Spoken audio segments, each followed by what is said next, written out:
Hi, my name is Dr. Rappaport. I'm a licensed psychologist and board certified, and I focus and specialize in forensic psychology, conducting evaluations and consulting around the country with attorneys.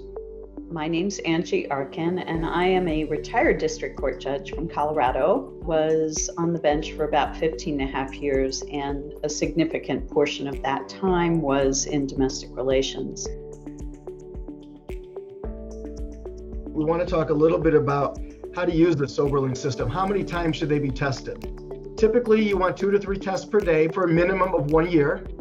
Then after a year, you can reduce the frequency. Also, with Soberlink scheduled tests versus randomized tests, one of the things I like about the scheduled test is it can reduce parent stress. Going through a divorce or being involved with the family court system is stressful in and of itself. We know that people feel more in control when there's predictability.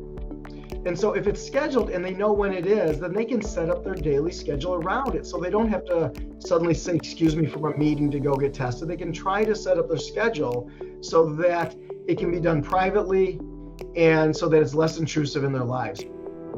One of the things that everybody needs to think through is, what are the consequences? Thinking about what the options should be and how you want to deal with that missed or positive test is something that's absolutely essential. When you are negotiating an agreement related to this, whether it's through counsel or through mediation, or whether the court is entering orders, it's very important for you to know, when does the monitoring need to take place? Which party is going to pay for it? If there's going to be a step down.